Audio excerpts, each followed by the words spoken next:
प्रधानमंत्री नरेंद्र मोदी ने आकाशवाणी से मन की बात कार्यक्रम के जरिए देशवासियों के साथ विचार किए साझा। कहा, अयोध्या में हुई रामलला की प्राण प्रतिष्ठा ने देश के करोड़ों लोगों को एक सूत्र में पिरोया। प्रधानमंत्री ने कल परीक्षा पर चर्चा कार्यक्रम के दौरान छात्रों, शिक्षकों और अभिभावकों से करेंगे संवाद।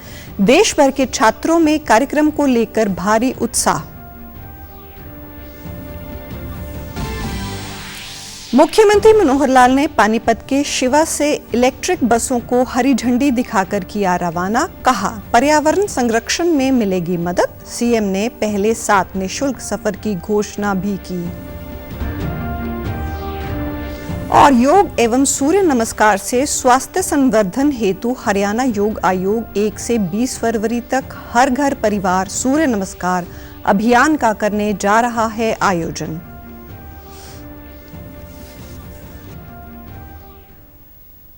नमस्कार, मैं हूं शैली तनेजा। अब समाचार विस्तार से। प्रधानमंत्री नरेंद्र मोदी ने आज आकाशवाणी से मन की बात कार्यक्रम के जरिए देशवासियों को संबोधित किया। पीएम ने कहा कि 22 जनवरी को अयोध्या में हुई रामलला की प्राण प्रतिष्ठा ने देश के करोड़ों लोगों को एक सूत्र में पिरोया है। देश ने इस अवसर पर सामूहिकता की अद्भुत शक्ति देखी, जो सरकार के विकसित भारत संकल्प का प्रमुख आधार है। भगवान राम के शासन को भारतीय संविधान निर्माताओं के लिए प्रेरणा स्रोत बताते हुए उन्होंने देव से देश और राम से राष्ट्र के अपने कथन का उल्लेख किया। प्रधानमंत्री ने मकर संक्रांति से लेकर 22 जनवरी तक धार्मिक स्थलों पर चलाए स्वच्छता अभियान पर प्रसन्नता व्यक्त करते हुए कहा कि ये अभियान रुकना नहीं चाहिए। पीएम मोदी ने कहा कि ये 2024 का पहला मन की बात कार्यक्रम है और अमृत काल में एक नई उमंग और तरंग है। 2 दिन पहले ही देश ने 75वां गणतंत्र दिवस उत्साह और उल्लास से मनाया। इस वर्ष भारतीय संविधान और सर्वोच्च न्यायालय के भी 75 वर्ष पूरे हो रहे हैं। लोकतंत्र के ये उत्सव भारत को लोकतंत्र की मातृका के रूप में और सशक्त करते हैं। प्रधानमंत्री ने इस वर्ष के गणतंत्र दिवस परेड में नारी शक्ति का विशेष उल्लेख किया। उन्होंने हाल में राष्ट्रपति भवन में आयोजित अर्जुन पुरस्कार समारोह में 13 महिला खिलाड़ियों को सम्मानित किए जाने पर प्रसन्नता व्यक्त करते हुए कहा कि भारत की बेटियां हर क्षेत्र में अद्भुत काम कर रही हैं। महिलाओं ने स्वयं सहायता समूहों में भी अपना परचम लहराया है। उन्होंने विश्वास व्यक्त किया कि वह दिन दूर नहीं जब नमो ड्रोन दीदी हर गांव में ड्रोन की मदद से खेती बाड़ी में मदद करती नजर आएंगी। का शासन हमारे संविधान निर्माताओं के लिए भी प्रेरणा का स्रोत था और इसलिए 22 जनवरी को अयोध्या में मैंने देव से देश की बात की थी, राम से राष्ट्र की बात की थी। मेरे प्यारे देशवासियों, इस बार 26 जनवरी की परेड बहुत ही अद्भुत रही, लेकिन सबसे ज्यादा चर्चा परेड में विमेन पावर को देखकर हुई। जब कर्तव्य पथ पर केंद्रीय सुरक्षा बलों और दिल्ली पुलिस की महिला टुकड़ियों ने कदमताल शुरू किया तो सभी गर्व से भर उठे। 21वीं सदी का भारत ऐसे ही विमेन लेड डेवलपमेंट के मंत्र के साथ आगे बढ़ रहा है। प्रधानमंत्री ने कुछ दिन पहले घोषित पद्म पुरस्कारों का भी उल्लेख किया। उन्होंने कहा कि बिल्कुल जमीनी स्तर से जुड़कर समाज में बड़े बदलाव लाने वाले अनेक लोगों को पद्म सम्मान दिए गए हैं। अब ये पीपल्स पद्म बन चुका है। प्रधानमंत्री ने रेडियो को पूरे देश से जुड़ने का सशक्त माध्यम बताया। उन्होंने देश में लोकतांत्रिक प्रणाली को मजबूत करने के अथक प्रयासों के लिए निर्वाचन आयोग की प्रशंसा की। प्रधानमंत्री ने संतोष व्यक्त किया कि जहां दुनिया के अनेक देशों में मतदान प्रतिशत घट रहा है, वहीं भारत में ये लगातार बढ़ रहा है।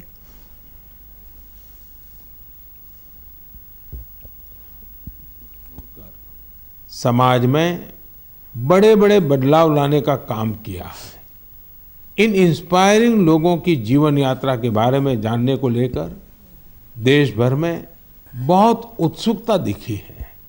मुझे इस बात की बहुत खुशी है कि पिछले 1 दशक में पद्म सम्मान का सिस्टम पूरी तरह से बदल चुका है। अब ये पीपल्स पद्मा बन चुका है। मैं चुनाव आयोग की सराहना करना चाहूंगा, जिसने देश में लोकतांत्रिक मूल्यों को मजबूत करने के लिए निरंतर प्रयास किए हैं। साथियों, आज देश के लिए उत्साह की बात ये भी है कि दुनिया के अनेक देशों में जहां वोटिंग परसेंट कम हो रहा है, भारत में मतदान का प्रतिशत बढ़ता जा रहा है। खेल कूद का उल्लेख करते हुए प्रधानमंत्री ने कहा कि खेलो इंडिया युवा खेलों को अब से कुछ दिन पहले ही चेन्नई में शुभारंभ हुआ है। 5000 से भी अधिक खिलाड़ी इन खेलों में भाग ले रहे हैं। उन्होंने खिलाड़ियों की प्रतिभा को सामने लाने के लिए लगातार नए माध्यम तैयार होने पर प्रसन्नता व्यक्त की। चंडीगढ़ में आज कैंपवाला में भी लोगों ने प्रधानमंत्री नरेंद्र मोदी के मन की बात कार्यक्रम को सुना। इसके लिए स्क्रीन लगाकर विशेष व्यवस्था की गई थी। इस कार्यक्रम में काफी संख्या में लोगों ने भाग लिया। आइए जानते हैं लोगों ने मन की बात को सुनकर पीएम से क्या प्रेरणा ली और उन्हें क्या अच्छा लगा। छोटे उद्योग क्षेत्र में लगे हुए हैं, जैसे उनके लिए मुद्रा लोन की जो चलाई है जी मोदी जी ने स्कीम, ये बहुत बढ़िया स्कीम है। इससे जो छोटे माध्यम के जो हैं व्यापारी हैं, दुकानदार हैं, उनको बहुत फ़ायदा हुआ है। मेरे गांव में बहुत दुकानदारों ने मुद्रा लोन उससे लोन लिया है जी। जो इस बार हमने ये आज की जो मन की बात में मोदी जी ने जो किसानों के बारे में हमें समझाया या बताया है, जो जैविक खेती है या उनकी दवाई के बारे में हमें समझाया, बहुत बढ़िया लगा हमें। हम आगे जाके जो नहीं भी सुन पाए, हम आगे जाके, जैसे हम गांव में रहते हैं जी, हम भी एक किसान हैं जी, वो ही जाके हम प्रैक्टिकली हम अपना खेतों में करेंगे जी, जैविक खेती के बारे जैसे उन्होंने बताया जी, समझाया हमें। आगे किसानों को भी जाके हम बताएंगे कि मन की बात के द्वारा भारतवर्ष के हर एक व्यक्ति का विकास और उसके कल्याण की जिस प्रकार की भी जो विचारधाराएं होती हैं वो प्रकट होती हैं और समाज का कल्याण हो रहा है, चाहे वह खेल क्षेत्र से हो, ग्रामीण क्षेत्र से हो एवं लघु उद्योगों से हो। और 2 वर्ष पहले मन की बात द्वारा ही नेताजी सुभाष चंद्र बोस जी की मूर्ति का जो उद्घाटन किया गया था दिल्ली में, वह भी मन की बात में समाज और दुनिया को जगाने के लिए और देशभक्ति के लिए एक बहुत अच्छा माध्यम बना। क्योंकि उन्होंने बताया कि कैसे हमारे देश में महिलाएं आज हर क्षेत्र में बढ़ चढ़कर भाग ले रही हैं। जैसे पहले महिलाएं सिर्फ घर तक सीमित थी, आज वो बाहर जाके सभी जगहों पे अपना नाम कमा रही हैं और घर के सिवाय बाहर भी काम कर रही हैं। तो महिलाओं के बारे में कि वो हर क्षेत्र में कैसे आज आगे बढ़ी हुई हैं, वो और महिलाएं क्या क्या काम कर रही हैं, आज उनके इतने अच्छे काम कर रहे हैं कि वो उनको, हाँ जी, महिलाओं को सम्मानित कर रहे हैं। प्रधानमंत्री ने मन की बात कार्यक्रम में स्वतंत्रता सेनानी पंजाब केसरी लाला लाजपत राय और फील्ड मार्शल के.एम. करियप्पा की जयंती पर उनका स्मरण किया। उन्होंने कहा कि लाला लाजपत राय ने पंजाब नेशनल बैंक और अन्य संस्थानों की स्थापना में महत्वपूर्ण भूमिका निभाई। वहीं मार्शल करियप्पा ने इतिहास के महत्वपूर्ण दौर में सेना का नेतृत्व कर साहस और शौर्य की मिसाल कायम की।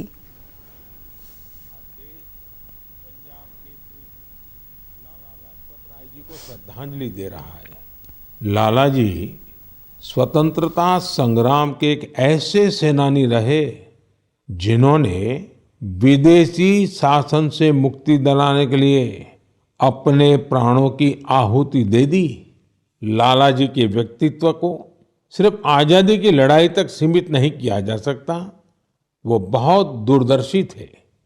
उन्होंने पंजाब नेशनल बैंक और कई अन्य संस्थाओं के निर्माण में अहम भूमिका निभाई थी। आज फील्ड मार्शल के.एम. करियप्पा जी को भी श्रद्धापूर्वक नमन करने का दिन है। उन्होंने इतिहास के महत्वपूर्ण दौर में हमारी सेना का नेतृत्व कर साहस और शौर्य की मिसाल कायम की थी। हमारी सेना को शक्तिशाली बनाने में उनका महत्वपूर्ण योगदान है। मुख्यमंत्री मनोहर लाल ने सोशल मीडिया प्लेटफॉर्म एक्स पर पंजाब केसरी लाला लाजपत राय की जयंती पर नमन करते हुए कहा कि देश की आज़ादी हेतु गरम दल के नेता के रूप में उनका संघर्ष एवं देशवासियों के प्रति उनका अद्भुत समर्पण सभी के लिए प्रेरणादायी है। प्रधानमंत्री ने मन की बात कार्यक्रम के दौरान कहा कि वो कल परीक्षा पर चर्चा कार्यक्रम के 7वें संस्करण की उत्सुकता से प्रतीक्षा कर रहे हैं। उन्होंने कहा कि ये कार्यक्रम उन विद्यार्थियों से बातचीत करने और परीक्षा से जुड़ा उनका तनाव कम करने का मौका देता है। पिछले 7 वर्षों में परीक्षा पर चर्चा शिक्षा और परीक्षा से जुड़े विभिन्न मुद्दों पर बातचीत का एक अच्छा माध्यम बनकर उभरा है। 2 करोड़ 25 लाख से भी अधिक विद्यार्थियों ने इसके लिए पंजीकरण करवाया है और अपनी बात साझा की है। परीक्षा पे चर्चा का ये 7वां संस्करण होगा। ये एक ऐसा कार्यक्रम है जिसका मैं हमेशा इंतजार करता हूँ। इससे मुझे स्टूडेंट्स के साथ बातचीत करने का मौका मिलता है और मैं उनके परीक्षा संबंधी तनाव को कम करने का भी प्रयास करता हूँ। पिछले 7 वर्षों में परीक्षा पे चर्चा शिक्षा और परीक्षा से संबंधित कई मुद्दों पर बातचीत करने का एक बहुत अच्छा माध्यम बनकर उभरा है। मुझे खुशी है कि इस बार 2.25 करोड़ से अधिक विद्यार्थियों ने इसके लिए रजिस्ट्रेशन कराया है और अपने इनपुट भी दिए हैं। मैं आपको बता दूं कि जब हमने पहली बार 2018 में ये कार्यक्रम शुरू किया था तो यह संख्या केवल 22,000 थी। स्टूडेंट्स को प्रेरित करने के लिए और परीक्षा के तनाव के बारे में जागरूकता फैलाने के लिए बहुत से अभिनव प्रयास भी किए गए हैं। मैं आप सभी से, विशेषकर युवाओं से, विद्यार्थियों से आग्रह करूंगा कि वे कल रिकॉर्ड संख्या में शामिल हो। छात्रों के साथ प्रधानमंत्री नरेंद्र मोदी के संवाद कार्यक्रम परीक्षा पर चर्चा का आयोजन कल नई दिल्ली स्थित भारत मंडपम में होगा। प्रधानमंत्री इस कार्यक्रम में छात्रों के अलावा शिक्षकों और अभिभावकों के साथ भी संवाद करेंगे। छात्रों का मानना है कि परीक्षा पर चर्चा कार्यक्रम के जरिए परीक्षा के तनाव को दूर करने और उन्हें एग्जाम वॉरियर बनने में मदद मिलती है। छात्रों के साथ प्रधानमंत्री नरेंद्र मोदी के लोकप्रिय संवाद कार्यक्रम परीक्षा पे चर्चा का वक्त जैसे जैसे नजदीक आ रहा है, छात्रों का उत्साह भी बढ़ता जा रहा है। छात्रों को कार्यक्रम के जरिए प्रधानमंत्री को सुनने का बेसब्री से इंतजार है। उनका मानना है कि परीक्षा पे चर्चा कार्यक्रम में प्रधानमंत्री की बातों से उन्हें काफी प्रेरणा मिलती है, जो उनकी जिंदगी में सकारात्मक बदलाव लाने में काफी मददगार साबित होता है। कार्यक्रम के प्रति छात्रों में जबरदस्त उत्साह है और उनके मन में परीक्षाओं से जुड़े कई सवाल भी हैं। पीएम मोदी जी हमारी बच्चों की समझते हैं दिक्कतें और उस पर बहुत अच्छे सॉल्यूशंस बताते हैं। जैसे अभी इन्होंने रिसेंटली बताया था कि हमें अपने एग्ज़ाम को एज फेस्टिवल सेलिब्रेट करना चाहिए, ताकि जो हमारे सर में स्ट्रेस आता है उसको हम भूल के अपने फुल पोटेंशियल पे काम करें। वो हमारी दिक्कतों को समझ सकते हैं और उनके पास बहुत बड़े पावरफुल मैन है, तो उनकी बातें भी बहुत ज़्यादा इंस्पिरेशनल होती है। उनके बोलने का लहजा और उनके सारे काम बहुत ज़्यादा इंस्पायरिंग होते हैं। बहुत मोटिवेशन मिलता है जब आप इतने बड़े इंसान को सुन रहे हो। वो टाइम मैनेजमेंट के बारे में बताते हैं और आप अपने एग्ज़ाम फियर को कैसे ओवरकम कर सकते हो उसके बारे में बताते हैं। जैसे मैं फेस करता हूँ, मैं एग्ज़ाम फीवर फेस करता हूँ। बहुत बारी मुझे फीवर से सफ़र करना पड़ता है एग्ज़ाम्स के टाइम पे due to stress and all that. और अगर मुझे चांस मिलता है क्वेश्चन पूछने का, and I will be asking how to overcome the stress from exam. Pariksha Pe चर्चा देखें तो उसके कारण हमें बहुत हेल्प मिलती है कि हम अपने टाइम मैनेजमेंट के बारे में सीखते हैं और हमारे को पता चलता है हम अपने टाइम को कैसे मैनेज कर सकते हैं। तो बेसिकली परीक्षा पे चर्चा और मोदी जी की बातें सुन के स्पेशली तो मतलब बहुत ही इंस्पायरेशनल चीज़ें पता चलती हैं और एक मोटिवेशन मिलता है कि जो एग्ज़ाम्स हैं वो एक टाइप के फेस्टिवल्स हैं, वो हमारे लिए स्ट्रेस नहीं है। इस बार परीक्षा पे चर्चा कार्यक्रम के लिए रिकॉर्ड संख्या में छात्रों, शिक्षकों और अभिभावकों ने पंजीकरण कराया है। 2018 में शुरू हुआ परीक्षा पे चर्चा कार्यक्रम देश भर के छात्रों के बीच बेहद लोकप्रिय है। कार्यक्रम के जरिए प्रधानमंत्री नरेंद्र मोदी छात्रों को परीक्षा के तनाव से बेहतर तरीके से निपटने के गुर बताते हैं। केंद्रीय शिक्षा मंत्री धर्मेंद्र प्रधान ने राज्यों के मुख्यमंत्रियों और राज्यपालों तथा केंद्र शासित प्रदेशों के उपराज्यपालों को पत्र लिखा है और उनसे 29 जनवरी को विद्यार्थियों, अभिभावकों और शिक्षकों की उपस्थिति में परीक्षा पर चर्चा कार्यक्रम में शामिल होने की अपील की है। उन्होंने कहा कि कार्यक्रम का प्रसारण दूरदर्शन और निजी टेलीविजन चैनलों पर किया जाएगा। भारत के भविष्य के निर्माताओं में उत्साह लाने के लिए परीक्षाओं के उत्सव परीक्षा पे चर्चा में सहयोग करना चाहिए। केंद्रीय शिक्षा मंत्री ने बताया कि इस वर्ष परीक्षा पर चर्चा के लिए तकरीबन 2 करोड़ 26 लाख विद्यार्थियों, शिक्षकों और अभिभावकों ने पंजीकरण करवाया है। पिछले वर्ष 2023 में इस कार्यक्रम में 38,80,000 प्रतिभागी थे। शिक्षा मंत्री धर्मेंद्र प्रधान ने अनुमोदन, आंकलन और प्रत्यायन तथा सभी उच्च शिक्षा संस्थानों की रैंकिंग के लिए प्रस्तावित सुधारों को मंजूरी दे दी है। शिक्षा मंत्री ने प्रस्तावित सुधारों के लिए इसरो के पूर्व अध्यक्ष डॉक्टर के राधाकृष्णन की अध्यक्षता में नवंबर 2022 में एक समिति गठित की थी। समिति ने इस वर्ष 16 जनवरी को अपनी रिपोर्ट शिक्षा मंत्री को सौंपी। रिपोर्ट में सभी शिक्षण संस्थानों को प्रत्यायन प्रक्रिया में शामिल होने को प्रोत्साहित करने के लिए ग्रेड देने की बजाय बाइनरी एक्रीडिएशन यानी दोहरे आधार पर प्रत्यायन की सिफारिश की गई है। इससे उच्च शिक्षा प्रणाली में और गुणवत्ता आएगी। समिति ने संस्थानों को अपना स्तर उन्नत करने और लगातार सुधार के लिए परिपक्वता के आधार पर ग्रेडेड एक्रीडिएशन की सिफारिश की है। सुधारों के तहत एक राष्ट्र एक डाटा प्लेटफॉर्म का प्रस्ताव किया गया है ताकि संस्थागत डेटा प्रबंधन में पारदर्शिता बनी रहे। प्रदेश में सिटी बस सर्विस के लिए 450 अत्याधुनिक और वातानुकूलित इलेक्ट्रिक बसों की खरीद के लिए समझौता किया जा चुका है। साथ ही लोगों की यात्राओं को सुगम बनाने के लिए सीएम मनोहर लाल ने आज पानीपत में 5 इलेक्ट्रिक बसों का शुभारंभ किया।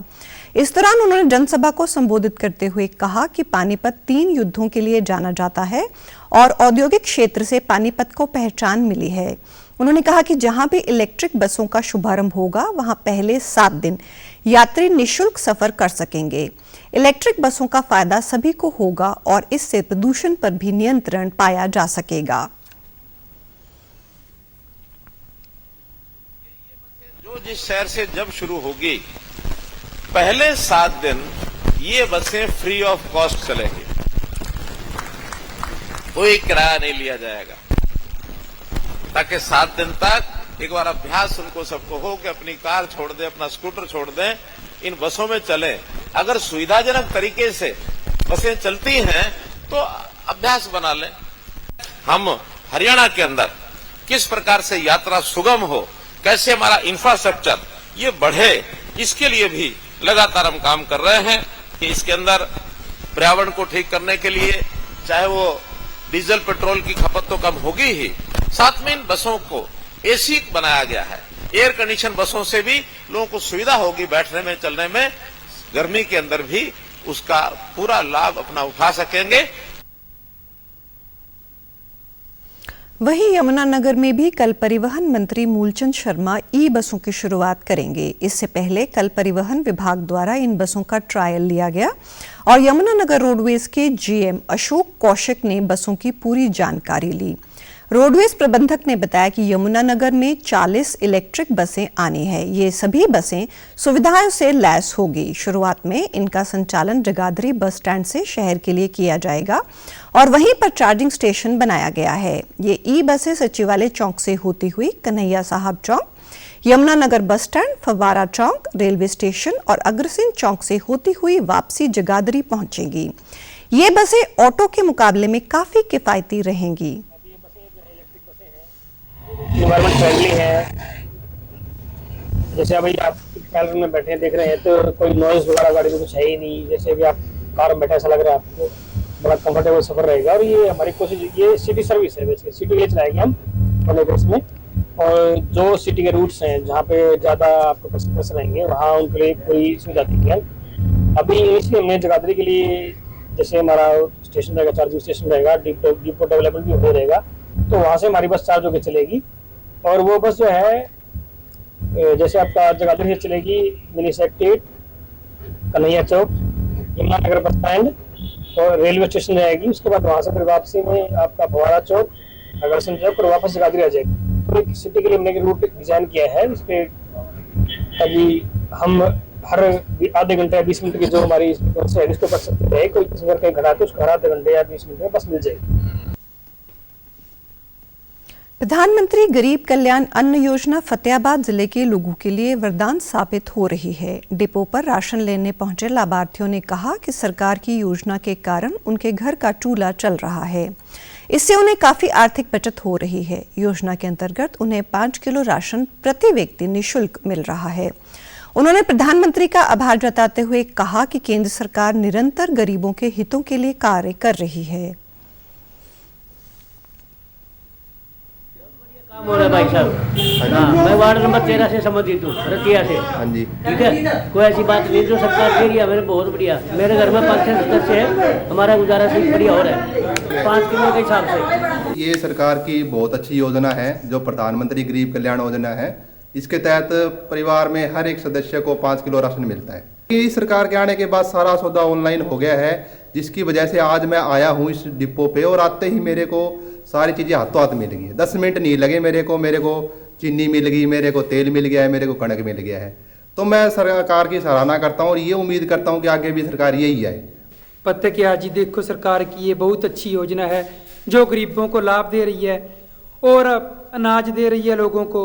यही चाहेंगी कि आगे वाली सरकार भी यही आई। अब जैसे पहले ऑफलाइन काम होते थे, अब सारा ऑनलाइन काम हो गया।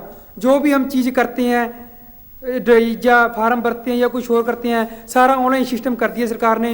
ये बहुत अच्छा किया है, हम सरकार की तरफ से बहुत सहमत हैं।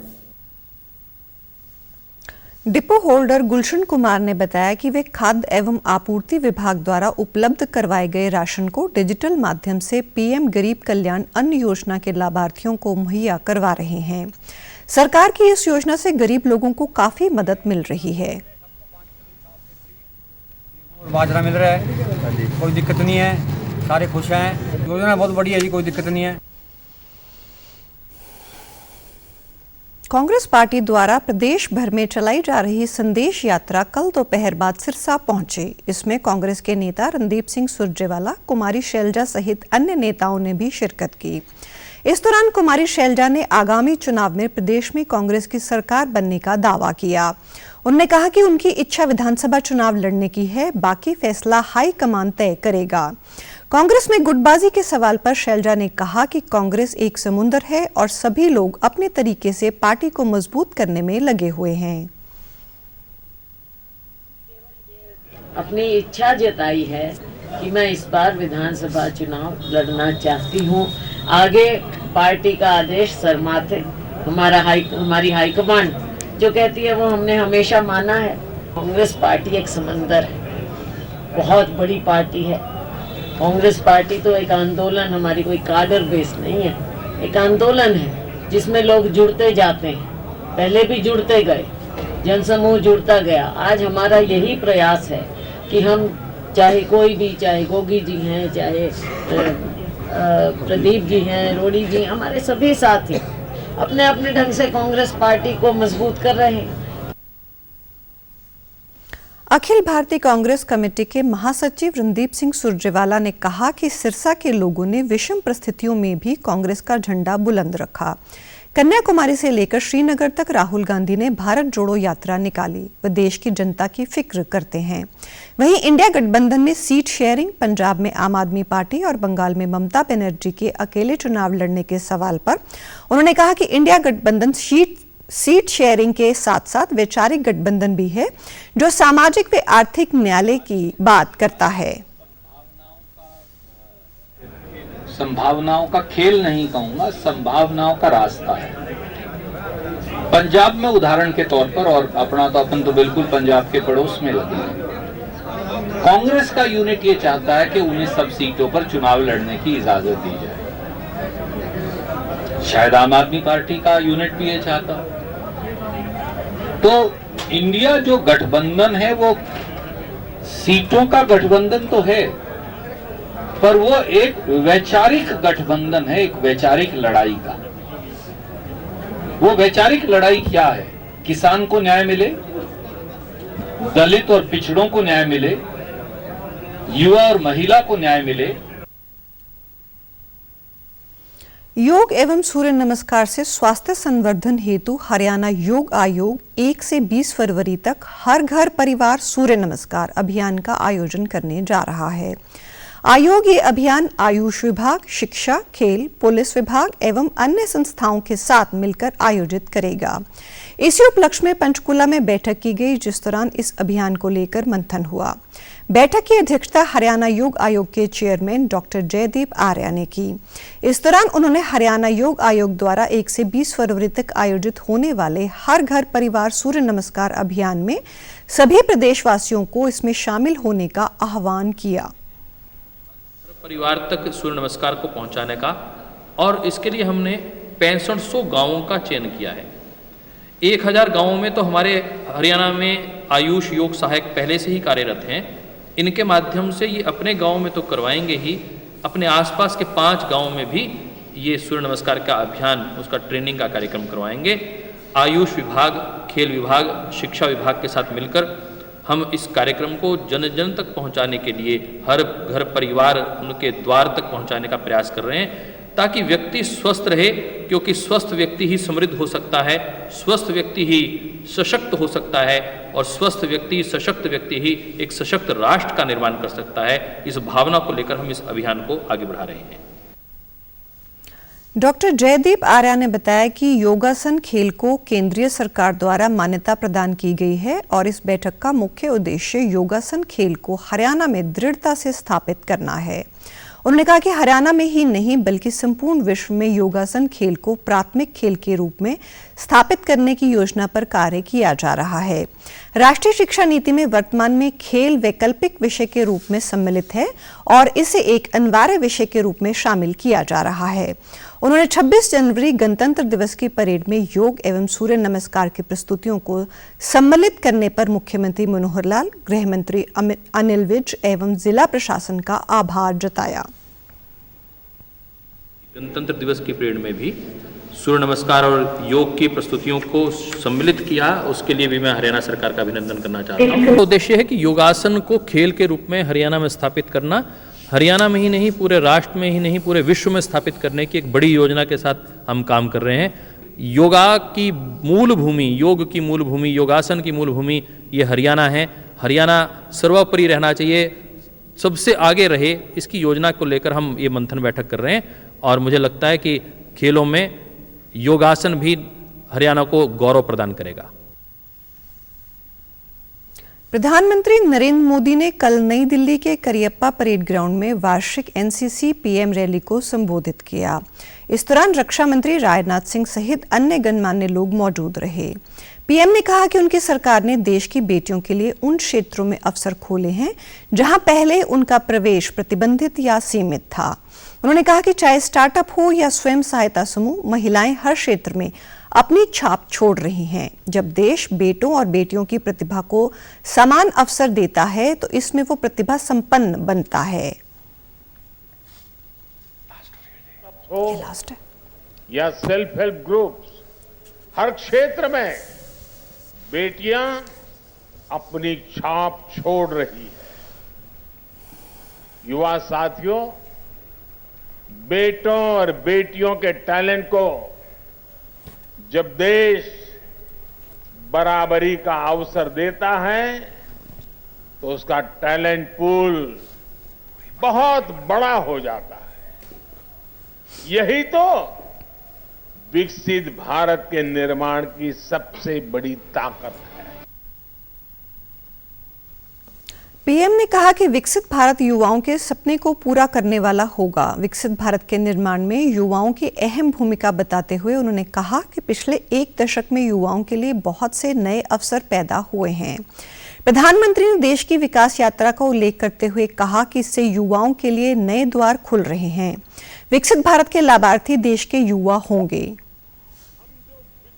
भारत बनाने वाले हैं, उसका लाभार्थी मोदी नहीं है, उसके सबसे बड़े लाभार्थी आप जैसे मेरे देश के युवा हैं। इसके लाभार्थी जो विद्यार्थी अभी स्कूल में है, कॉलेज में है, यूनिवर्सिटी में है, वे लोग हैं। समाचारों में आज इतना ही। नमस्कार।